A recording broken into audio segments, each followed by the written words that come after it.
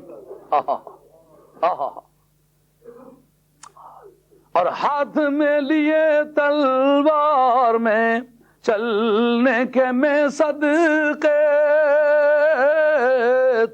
اے امام اکبر ذرا ٹھہر جاؤ, مجھے جی بھر کے دیکھنے لو, دیکھ لینے دو. حضرت امام حسین رضی اللہ تعالیٰ عنہ پھونک مارتے کہ بخار آ رہا ہے. ایک مرتبہ پھونک جو ماری, حضرت سیدہ کی طبیعت ذرا سنبھل گئی. کہتے ابا جی اس طرح کی 3 پھونکیں اور ماریں تو مجھے بھی ساتھ لے چلے. حضرت امام جنت مقام کہتے ہیں بیٹی دیکھ اس وقت تو نے اصغر کو گود میں رکھا, اسے بھی بخار آنے لگا. جناب سیدہ سغرا سمجھ گئی کہ اب مجھے تو لے جانے والا کوئی نہیں. حضرت علی اکبر سے کہتے ہیں کہ میں باہر نکلتا ہوں, تو ذرا سغرا کا دل بہلا. اب آخری لمحے ہیں ذرا پیار تو کر لو. علی اکبر سغرا دیکھ رہی ہے, اب آخری لمحے ہیں ذرا پیار تو کر لو. لینے انہیں کب آؤ گے اقرار تو کر لو. لینے انہیں کب آؤ گے اقرار تو کر لو. بتاؤ نا یار کب لینے آؤ گے, سیدہ سغرا کو تمہارا انتظار رہے گا. اب لینے آنا ہو تو پھر تو اقرار ہو, لیکن اس خاندان کو جھوٹے اقرار کرنے کی عادت نہیں. جناب سیدہ کے طرف سے منہ ہٹا کے کہتے ہیں بہن یہ تم سے وعدہ کرتا ہوں انشاءاللہ میری اور تیری ملاقات بڑی دلچسپ ملاقات ہوگی. میری تیری ملاقات بڑی دلچسپ ملاقات ہوگی, لیکن یہ کہ کب ہوگی اس کا کوئی ذکر نہ فرمایا. کہ میری اور تیری ملاقات بڑی دلچسپ ہوگی. اب بہن کو بھائی کے ان جملوں کی صدا یاد رہے, سدا یہ جملے ستاتے رہیں. علی اکبر کہہ کے گیا ہے کہ میری تیری ملاقات بڑی دلچسپ ہوگی, بہن کے ساتھ بھائی کا وعدہ. اور سغرا جیسی معصوم کے ساتھ علی اکبر جیسے غیرت مند بھائی کا وعدہ، اور سغرا جیسی بے کس کے ساتھ دیار پاک مدینہ میں امام حسین کی موجودگی میں گنبد خضرا کے پڑوس میں بیٹھ کے حضرت امام علی اکبر کا وعدہ کہ میری تیری ملاقات ہوگی۔ اب انتظار ہے، یہ رجب کے دن گزرے یا اگر شعبان میں گئے تو شعبان کے دن گزرے، ماہ رمضان شریف کے دن گزرے، یہ سب گزرتے چلے جا رہے ہیں۔ لیکن جناب سیدہ سمجھتی ہیں اور کچھ نہیں تو عید آ گئی ہے ماہ رمضان کی، تو ماہ رمضان کی عید کے موقع پر جتنے پردیسی لوگ ہیں لوٹ لوٹ کے گھروں کو آتے ہیں، کوٹھے پہ چڑھ چڑھ کے گنبد خضرا کے بغلوں سے آنے جانے والے رائیوں کو دیکھتی ہیں کہ ممکن ہے میرا علی اکبر بھی آئے، وعدہ تو کر کے گیا تھا میری تیری ملاقات ہوگی، لیکن ان کی معصومیت اس بات کو چیک نہ کر سکی کہ میں زندگی میں ہوگی کہ مر کے ہوگی، بدن کے ساتھ ہوگی یا صرف سر کی ملاقات ہوگی، کیا سما ہوگا ملاقات کا۔ اللہ اللہ اللہ اللہ۔ حضرت امام حسین کے بارے میں پھر تاریخ لکھتی ہے، یہاں سے گنبد خضرا سے روانہ ہو کے تو بقی شریف واسطے راستے نکلے۔ اگر آپ کو اتفاق ہوا جانے کا تو آپ یہ سمجھیں کہ نبی پاک علیہ الصلوۃ والسلام کی بارگاہ میں جو باب جبریل ہے نا، اس سے مشرق کی طرف منہ کر کے نکلے اور بقی شریف کے سامنے سے ہو کے روانہ ہوئے، کیونکہ یہ دراصل آخری الوداعی سلام تھا اپنی والدہ ماجدہ کی قبر اطہر پہ کہ اماں جان یہ حسین ہے جا رہا ہے۔ اور دیار پاک مدینہ کی وہ سرزمین کہ آج سے ٹھیک 60 برس پہلے ایک واقعہ اس سرزمین میں پیش آیا تھا، وہ کیا تھا کہ دونوں جہان کے سردار مکے سے روانہ ہو کر کے اس شہر میں داخل ہو رہے تھے، اور کوئی پکارنے والا پکار پکار کے کہہ رہا تھا طلع البدر علینا من ثنیات الوداع، طلع البدر علینا من ثنیات الوداع، وجب الشکر علینا ما دعا للہ داعی۔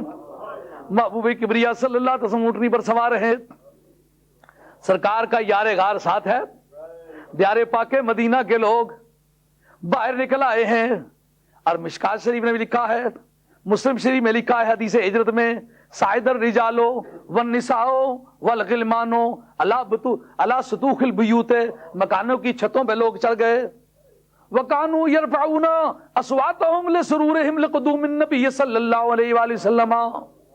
جب سرکار آ رہے تھے دف بج رہا، نَحْنُ جَوَارٍ مِّن بَنِي نَجَّارِ، بنی نجار کی لڑکیاں دف بجا رہی ہیں، ذرا اس منظر کا جو سما ہے اس کو ذہن میں لاؤ۔ دیار پاک مدینہ ہے، سرکار کا منہ شمال کی طرف ہے، اور جو جانے والے ہیں وہ جنوب کی طرف منہ کر کے جا رہے ہیں، وہ قبلے کی طرف منہ کر کے جا رہے ہیں، بنی نجار کی لڑکیاں دف بجا رہی ہیں، لوگ مکانوں کی چھتوں پر چڑھ گئے ہیں، بچے گلی کوچوں میں دوڑ رہے ہیں، اور کانا نداؤہم یا رسول اللہ ہے یا نبی اللہ ہے، لوگوں کی زبانوں پر یہ آواز تھی او اللہ کے رسول، او اللہ کے نبی۔ لوگ نبی پاک علیہ السلام کی آمد آمد کے نعرے لگا رہے تھے، دف بج رہا ہے، نعرے لگ رہے ہیں، لوگ مکانوں کی چھتوں پر چڑھ رہے ہیں، اور گلی کوچوں میں دھکم دھکا ہو رہا ہے، اور تکرونیوں نے بن نوٹ کا جوڑ نکالا، جس کو سمی کہتے ہو نا، یہ دیار پاک مدینہ کے لوگوں کے ایجاد ہے، یہ بن نوٹ جس کو گتکا کہتے ہو پنجابی میں۔ یہ لاٹیاں لے کر کے میدان میں نکلے، ادھر دف بج رہا ہے، ادھر نعرے لگ رہے ہیں، ادھر لوگ مکانوں کی چھتوں پر چڑھ رہے ہیں، سرکار جب دولہا بنے ہوئے اونٹنی پر سوار آ رہے ہیں، جس کو سوالانی کہتے ہو، دوست کے ساتھ جو بیٹھتا ہے، تو نبی پاک کا سوالہ ہے، سرکار کا یار غار جو غار میں بھی ساتھ ہے اور مزار میں بھی ساتھ ہے، وہ سرکار کے ساتھ بیٹھا ہوا ہے، کس شان تان سے مدینہ طیبہ میں داخلہ ہو رہا ہے، اور کوئی اونچی جگہ چڑھ کے کہتا ہے طلع البدر علینا من ثنیات الوداع، طلع البدر علینا من ثنیات الوداع۔ یہ سرکار کی آمد کے موقع پر یہ گیت گایا گیا، طلع البدر علینا من ثنیات الوداع وجب الشکر علینا ما دعا للہ داعی۔ آپ جس شہر کے رہنے والے ہیں مہربانی کر کے اپنے اپنے شہر کا تصور کیجئے ایک مرتبہ۔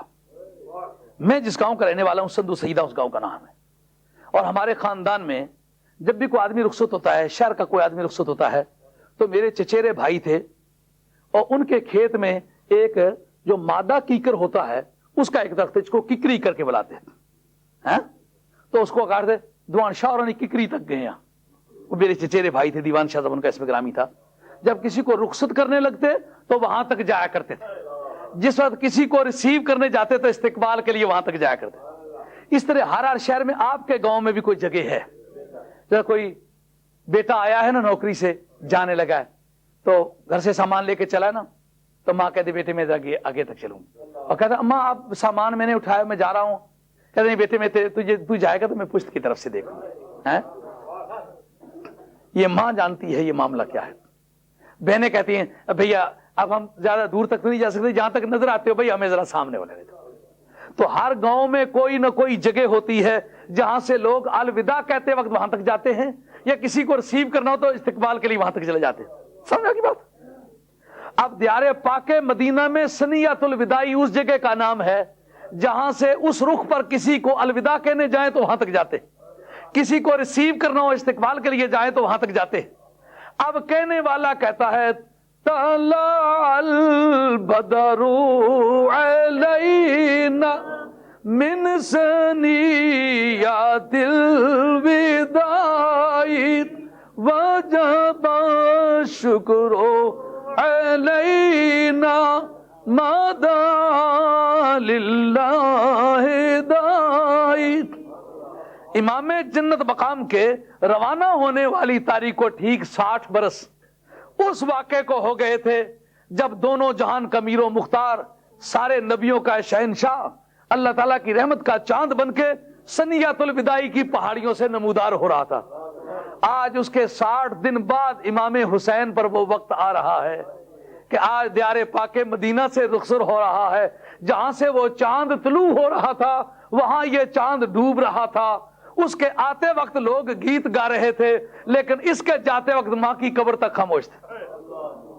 یہ امام حسین کی روانگی کا وقت ہے۔ یہاں سے لے کر روانہ ہوئے، منزل بمنزل چلتے چلے گئے، دیار پاک مکہ میں جا پہنچے۔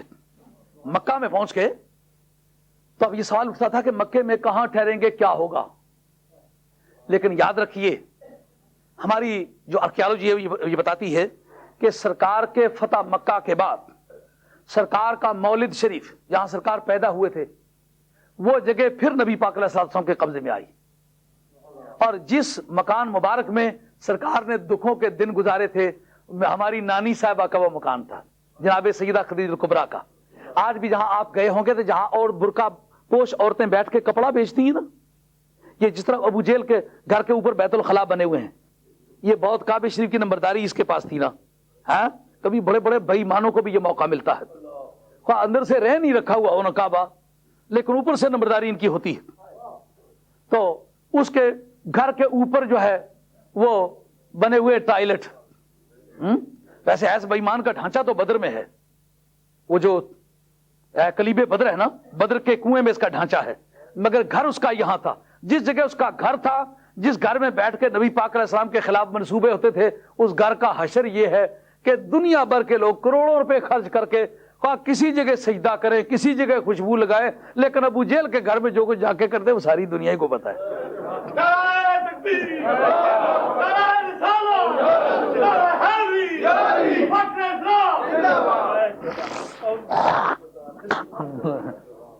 تو عرض خدمت ہے کہ اس سے اوپر ہے وہ گھر، یعنی شمال مشرقی کونے میں تقریباً کو 100-150 گز کے، بلکہ اس سے کچھ کم فاصلے پر وہ مکان ہوگا جس میں جناب سیدہ خدیجہ الکبریٰ رضی اللہ تعالیٰ کی ذات پاک تھی، یہ ان کا مکان تھا۔ سرکار نے اپنی نبوت کے اعلان اور دکھوں کے دن اس گھر میں بیٹھ کے گزارے تھے، اور اوپر جو چڑھائی میں کافی اوپر جا کر کے کوئی 200-250 گز کے فاصلے پر ایک مکان ہے جس میں پرائمری سکول بنا ہوا ہے. یہ سرکار کا ولادت گاہ ہے. اس سے اوپر شمال جنوب مشرقی کونے میں جو 100-150 گز کے فاصلے پر پتھروں والی گلی میں ایک اونچی جگہ مکان ہے جس کو بیت ابی طالب کہتے ہیں. یہ وہ مکان ہے جس میں سرکار کی پرورش ہوئی تھی. حضرت مولا مرتضیٰ کی اماں جان سیدہ فاطمہ بنت اسد نے سرکار کو اپنی چھاتیوں سے لگا کے پالا تھا. وہ مکان ہے بیت ابی طالب مولد رسول کریم. وہ بیت ابی طالب بھی آج کل پرائمری سکول ہے. سرکار کے ولادت والی جگہ جو ہے وہ بھی پرائمری سکول ہے, اور یہ نیچے والی جگہ جو ہے یہ سکول نہیں ہے, یہ اسی طرح مکان ہے. مگر جب امام حسین وہاں گئے, چند شخصیتیں عبداللہ بن زبیر, عبداللہ ابن عمر, عبداللہ ابن عباس, یہ شخصیتیں پہلے وہاں جا چکی تھیں اور ڈیرے ڈال چکی تھیں. جب حضرت امام جنت وقام کی آمد کی شروع ہوئی کہ وہ آ رہے ہیں, ایک شور مچ گیا کہ محبوب کبریا کا نواسہ آ رہا ہے. اب وہ جتنی پیریاں فقیریاں لوگوں کی تھیں ان پر خاصا اثر پڑنے لگا. آج وہ استقبال کے لیے سارے نکلے کہ یہ نبی کا نواسہ ہے. یہ پرابلم ہر زمانے کے پیروں کو رہی ہے, ہر زمانے کے صوفیوں کو رہی ہے. سید آیا تو پیٹ میں درد پڑا, اور تو چھوڑیے اور جلیل القدر قسم کے صحابہ جن کا نام باقاعدہ تاریخ لیتی ہے, انہوں نے خود یہ کوشش کی یہ یہاں سے چلے جائیں. اگر مکے میں رہ گئے تو ان کی موجودگی میں لیڈر کسی نے ہمیں نہیں سمجھنا, پیر ان کی موجودگی میں ہمیں کسی نے نہیں سمجھنا. آج نہیں دیکھا کہ میرے جد کریم کا نام لے کر کے 11ویں اکٹھیاں کر کر کے کھانے والے, جب مجھے دیکھا تو پاؤ پر کی آنکھ نکال کے دیکھا کہ نہیں دیکھا. یاد رکھو قیامت کا جب میدان ہوگا تو کھاتا ایک ہی ہے تمہارا. اب جناب امام حسین وہاں جہاں پہنچے, اب وہ تسلی کا ایک موقع ہے. نانی جان کے مزار پہ حاضری دی جنت المعلا میں, کہ نانی جان آج تیرا حسین مدتوں کے بعد پھر تیری بارگاہ میں حاضر آیا ہے. جس مقصد کی جستجو میں تیرا زیور بکا تھا, جس مقصد کو پورا کرنے کے لیے تیرے بازوؤں کے کنگن بکے تھے, جس مقصد کے پورا کرنے کے لیے شاب ابی طالب میں سزائیں کاٹی گئی تھی, جس مقصد کو پورا کرنے کے لیے اپنی زندگی کا سارا اثاثہ آپ نے لٹایا تھا, آج اس مقصد کے پورا کرنے کے لیے حسین اپنا بیٹا لے کے جا رہا ہے. علی اصغر لے کے جا رہا ہے, علی اکبر لے کے جا رہا ہے, قاسم لے کے جا رہا ہے, شہربانو لے کے جا رہا ہے, فاطمہ کبریٰ لے کے جا رہا ہے, سیدہ سکینہ لے کے جا رہا ہے, عباس علمدار مصطفیٰ کے اکھاڑے کے شیر کو لے کے جا رہا ہے. واہ واہ مولا مرتضیٰ تیرے خون پہ قربان. یوسف علیہ السلام کے ستیلے بھائیوں نے اپنے بھائی کو اپنے ہاتھوں سے کنویں میں گرایا تھا. آج عباس بھی حضرت امام حسین کا ستیلا بھائی ہے, لیکن بتایا کہ اس تاریخ کو مٹا کر ایک نئی تاریخ لکھیں گے. دنیا یاد کرے گی کہ پیغمبروں کے گھروں میں پیدا ہونے والے ستیلے تھے, مگر علی کے گھر میں پیدا ہونے والے ستیلے نہیں. لیکن حفظ مراتب کی انتہا ہے. یہ وہی عباس علمدار ہے جو باپ کی طرف سے سگا بھائی ہے. حضرت امام حسین نے کربلا کے اکھاڑے میں کہا, ایک اڑتا مدینہ طیبہ کی طرف منہ کر کے کہا, حسن تیرے پہنچنے کا وقت ہے. آج تیرے حسین کی پشت خالی ہے, پائیاں باج محمدہ کنڈ خالی, کلے بچے دی مائی کے مان کر سی. آج میری تنہائی کا وقت ہے, اے حسن آج کوئی میرے ساتھ ہو تو میں سمجھوں میرا بھائی ہے. تو اس وقت یہ رضا الہی کا معاملہ تھا, اس میں مداخلت کی گنجائش نہ تھی. حضرت عباس علمدار سے کہا, ایک مرتبہ مجھے بھائی کہہ کے پکارو, میرا تیرا باپ ایک ہے. کہا میرا تیرا باپ ایک ہے لیکن میری تیری ماں ایک نہیں. یہ شرف سیادت یہ خاندان ہاشمیہ کا ورثہ نہیں, یہ خاندان محمد کا ورثہ ہے, یہ خون مصطفیٰ کا ورثہ ہے, یہ خون فاطمہ کا ورثہ ہے. اب جس کی ماں فاطمہ نہ ہو وہ تیرا بھائی نہیں ہو سکتا. میں اگرچہ تیرا بھائی ہوں مگر بھائی کہلا نہیں سکتا. تیری نسب اور ہے, میری نسب اور ہے, تیرا مزاج مرتبہ اور ہے, میرا مزاج مرتبہ اور ہے. تیری باڈی میں مصطفیٰ کا خون ہے, میری باڈی میں صرف مرتضیٰ کا خون ہے. تیری باڈی میں مرتضیٰ کا خون بھی ہے, مصطفیٰ کا خون بھی ہے. اب تیرا بھائی وہ کہلائے جس کی باڈی میں مصطفیٰ کا خون ہو. جو آج کئی لوگوں کو کھجلی لگی ہوئی ہے نا جی, ہم بھی حیدر کرار کی اولاد میں سے ہمیں بھی سید کہو. 1400 برس پہلے تو یہ بات نہیں چھڑی, آج کیوں چھڑ رہی ہے؟ یہ سیادت کوئی دھات تو نہیں کہ زمین سے نکلی ہے, یہ سیادت تو پیچھے سے چلی آ رہی ہے. جن کو 1400 برس سید نہیں کہا گیا, آج ان کو کس تعویل سے سید کہا جائے گا؟ آج حضرت سیدنا امام حسین رضی اللہ عنہ کی ذات پاک اپنی نانی جان کے مزار کے سامنے کھڑے ہیں اور کہتے ہیں اے نانی جان آج دیار پاک مدینہ کو چھوڑ کے آیا ہوں, اسی مقصد کے لیے چھوڑ کے آیا ہوں جس مقصد کے لیے آپ نے یہ تمام آزار اٹھائے تھے, مگر تسلی ہے کہ چلو اماں کو چھوڑ کے آیا ہوں, اماں کی اماں تو ہے, سرکار کے گنبد خضرا کو چھوڑ کے آیا ہوں پر سرکار کی ولادت گاہ تو ہے, سرکار کا کمرہ چھوڑ کے آیا ہوں, سرکار کی جائے پرورش تو ہے, سرکار دو عالم علیہ الصلوۃ والسلام کی بارگاہ چھوڑ کے آیا ہوں لیکن سرکار دو عالم علیہ السلام کی قیام گاہ تو میرے پاس ہے. دن گزرنے لگے اور آمد و رفت ہونے لگی, خطوط کوفے سے ملنے لگے. آج یہ بات بھی بڑی سمجھنے والی ہے, وہ جو خط لکھتے تھے اپنا مذہب کیا سمجھ کے لکھتے تھے؟ ان کی اس وقت اگر اس وقت کا قانون سے پوچھے کہ تم کون ہو تو وہ اپنے نام کے ساتھ شیعہ کی تعبیر کرتے تھے, ہم شیعان علی میں سے. تو پھر بعد میں ان کو شہید کرنے کا, ان پر ظلم و ستم کرنے کا, ان کو ساتھ ہر طرح کے جور و جفا کو روا رکھنے کا کام کس نے کیا؟ انہیں نہیں کیا جنہوں نے خط لکھا تھا. تو اگر خط لکھتے وقت وہ اس مذہب کے لوگ تھے تو مارتے وقت بھی تو اسی مذہب کے لوگ تھے. یہ بات تو بڑی آسانی سے سمجھ میں آتی ہے کہ یہ کردار کس کا تھا. حضرت امام حسین کو خطوط ملنے شروع ہو گئے, خطوط ملے, آپ نے کہا بہتر ہوگا کہ اے امام مسلم تم جاؤ, جا کے حالات کا جائزہ اپنی آنکھوں سے لو. گئے, حالات کا جائزہ لیا اور ہزاروں کی تعداد میں آپ کے دستے اکبرست پہ بیعت ہوئے اور امام حسین کی رضی اللہ عنہ کی ذات پاک کی طرف سے انہوں نے ان سے بیعت لی. اور بیعت لینے کے بعد خط لکھے, اور خط لکھے تو کیا کہا کہ جلدی پہنچو, حالات بڑے سازگار ہیں. اب شام کی طرف جانا تھا, شامی لوگوں سے مقابلہ تھا, یزید کے ساتھ تصادم لینا تھا, اس کے لیے اڈا وہ چاہیے تھا جو قریب ترین ہو, وا دلیرو وا بہادرو. جو مقابلہ مدینہ طیبہ میں محفوظ رہ کے کیا جا سکتا تھا وہ کئی ہزار میل کی دوری پر آگے دشمن کی طرف بڑھ کے تو نہیں کیا جا سکتا تھا, مگر شیر ببر کی عادت ہے جہاں سے ڈز کی آواز آئے وہاں جاتا ہے مرے یا جیے. تو کربلا شریف چلے جانا یہ تحفظ دینے کے ارادے سے نہیں بلکہ یادگار حیدری کو قائم رکھنے کی بات تھی کہ میرے والد محترم نے پوری زندگی میں اکھاڑے میں کسی پر وار نہیں کیا, لیکن پہلے موقع دیا پھر دوسرا وار کرنے بھی زندگی میں نہیں دیا. اور بدر کے اکھاڑے میں دشمن اپنی لکیر تک نہیں آنے پایا تھا, مولا مرتضی اپنی لکیر پھاند کے دشمن کے اکھاڑے میں کھڑے تھے. تو ولید جو رستم عرب تھا وہ کہنے لگا میں حیران ہوں کہ ایک آدمی جس نے پہلے جنگ دیکھی ہوئی نہیں مجھے وہ گاجر مولی سمجھ کے میدان میں آ گیا. لیکن مولا مرتضی نے اکھاڑے میں کھڑے ہو کے کہا بات کرو کیا کرنا چاہتے ہو. انہوں نے کہا بتاؤ ہو کون. کہا مجھ سے نہ پوچھو میں کون ہوں. انا الذی سمتنی امی ادرا, انا الذی سمتنی امی ادرا.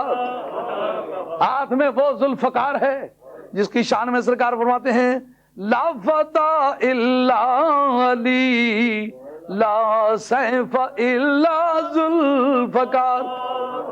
ذرا بختر وہ ہے جو سرکار نے خود پہنائی ہے, نیچے قمیص وہ ہے جو حضرت سیدہ خاتون جنت نے اپنے ہاتھ سے سیکھے مولا مرتضی کو پہنائی.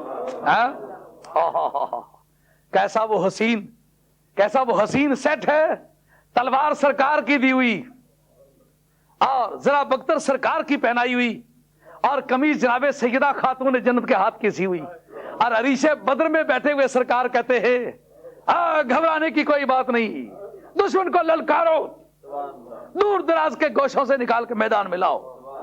آج وقت ہے حق اور باطل کی تمیز کے کرنے کا. اے مولا مرتضی خدا تیری حمایت کرے گا. لا فتح الا علی لا سیف الا ذوالفقار. کیا خوبصورت منظر ہے.